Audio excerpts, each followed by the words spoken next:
Are you thinking about buying horse property? Here are 5 things to consider from our resident horse expert. I'm Nicole WIllers, and I'm a lifetime horse person.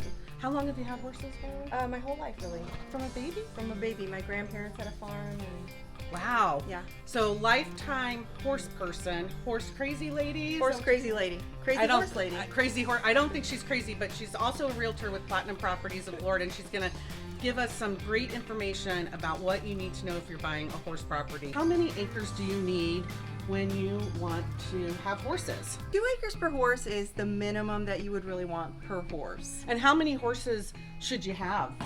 Because I heard they like to have friends. Yes, so you definitely want to have more than one horse. So that's how we ended up with, we had the one show horse, I have the one show horse, and then we ended up with a miniature horse as a companion, then we needed a companion for the companion. Oh no. So, but definitely they're herd animals, you need more than just one on your property. How many acres are you at right here? We have 10 acres. 10 acres.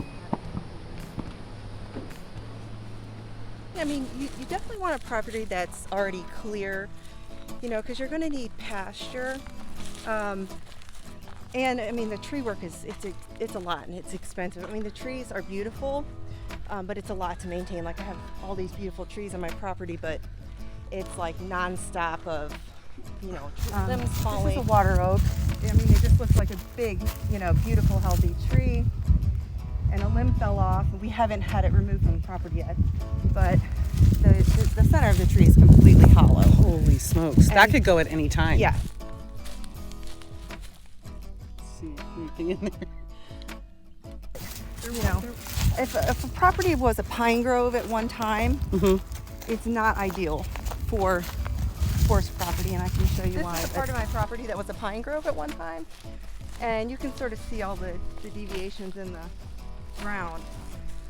But pine trees have sort of like a really long root, like a carrot.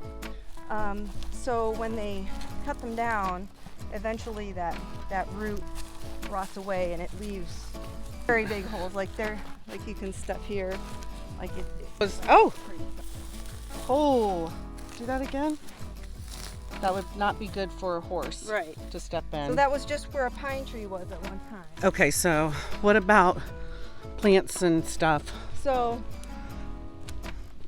the one main plant, I mean, you can go on the University of Florida Agriculture Extension and you know, get a full list and diagram of Poisonous plants? of all the plants to look for. But the one that's of like a real big concern is a plant called creeping indigo. Okay. And it can build up in their system, and it certainly can be fatal. So creeping indigo. Creeping indigo. And you have some of it, but it's not where the horses come. Correct. And there's some herbicides that you can spray in your pasture that is safe to spray on grazing areas. And a lot of times it grows along driveways and sidewalks. And It's right there. Okay. There we go. So this is the plant here. Oh. It's a darker green. It grows in sort of like strings like this. It has a little pink flower on it when it blooms. I think I know. It's a hot pink flower. Yeah. Oh. Yep. Got it. And it looks really pretty. It does. Actually.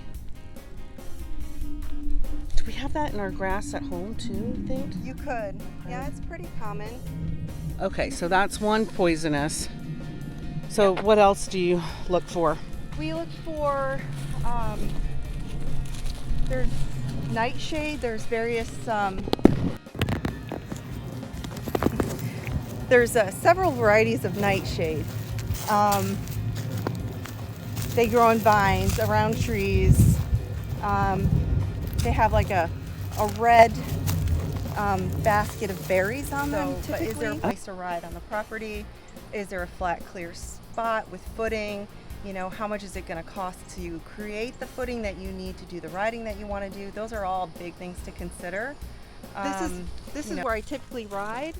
So I rode on this area for years, and the footing is all sand. Florida's all sand. And, you know, over time, it just started getting deeper and deeper and deeper. And so, but then My horse went to Ocala for a little while, and we were doing some stuff in Ocala, but so this is sort of an unfinished construction project at the moment. But what we're doing is we've brought in some recycled carpet fibers. They come in these huge bales, and it gets like rototilled in with the sand. And so hopefully I'll be able to give an update on how that turned out. Oh wow, so you haven't used this before, but this is carpet fiber. Recycled carpet fiber. And then you just till it in with the sand. Yeah. And it'll make a better, smoother footing for the Correct. horse. Oh, I can see this. Well, I'm glad they're able to recycle all this stuff. So gross though. Is it used carpet? It is used carpet. Ah! Yeah, it's used carpet. I just touched You want to come over and help me spread it out? Ooh, I saw some. Ooh, I've seen some used carpet recently that is inside of a house that hasn't been taken apart, and yeah. Ooh, okay, I just touched that. Okay. Well, I'm still glad they can recycle it. Yeah. You know, if you want a property that comes already set up, just put it in your put it in the offer.